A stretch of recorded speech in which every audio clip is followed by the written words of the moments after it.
kan video a chuan in phone thu ziak phone size te le a phone sak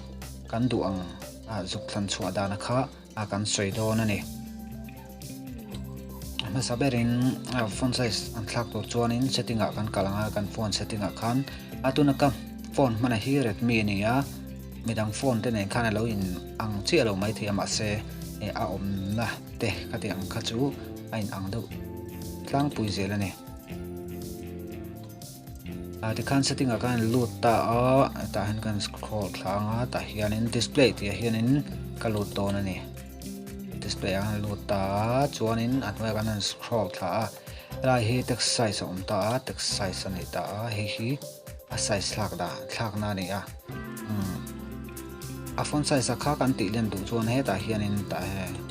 letlama hian kan click pheianga chuan kan ti te du ani chuan he ta hian kan zuk click pe le thung don ne kha phone thu ziak phone size ti te le ti len da na chuan ni maya chuan in an bek lenga a phone sa a phones an thlak dan akha kan soi pe le thunga a phones kan tia chu kan tha thiam tak tur angai tai la a thu ziak a horo pa hian me a horo plan ta na hi ati khanin phone sa kan an lut ta ata hianin e phones chi sang lo om ta ni hei an wai he ta a kan du anga hi a thlan chu thei ta hemi kan thlan chu don chuanin tuna hei hi antenna na kein thlang du ta ila a lonely and bright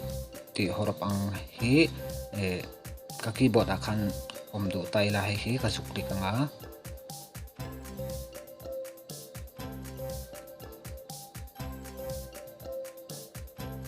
tichuan tiang hian lo lang anga hetila hian free in da free download ani ta ata hianin kan zuk click don ani hei alan dan tura chu helai hi lan mai hi mo chuanin katia kan download zo to khan chuanin hei apply a hen kan zuk me tanga tichuanin kan phone a keyboard a kha hemi phone sang hian a ron om mai don ani tuna kan download phone sang khan mo kha zong kha phone thu ziak phone size ti len dan le ti te dan le a phones kan du zong thlan chhuah dan ani a chuan thil pakhat kan soi ve le lokanga he ti lai an hnuai a hianin soi tur pa dangalo oma chute chu kan soi ve le lockdown ani chuanin atlai a hianin italic ti om ta ta hianin italic ang khan kan du chuan italic te kan kha kan du ka kan zuk chu stai ta ne handwriting kan du ang kha ta hianin retro ti te ang te latin tiang khanin kan du ang kha kan zuk chu stai ta black and white ti te ang kha ani ya te chuanin kan du ang khak kan zuk thlan don chuanin ta hian kan zuk click anga soi to ang khan chuan ta hian free ti alom ta free download ani a ta hianin kan download mai don ani kan download zo ta hei kan mang hal du chuan apply a hen kan tianga chuan kan phone keyboard a kha tuna kan phones download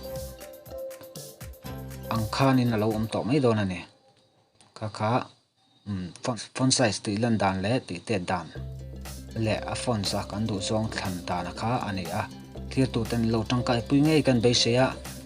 like le comment te subscribe te khamin lo thing sak lo turin kan som tak meu bok chu ne tin comment lama te po khanin chu tiang chu ron siam te ti kha aron ti ze ula she lo ula she lo ni hi she lo tur ani eng ma kha kan share du ang china kha chu ron zo she lo ni sela kan thei ang chu kan nan bot sai zel don ani kalo me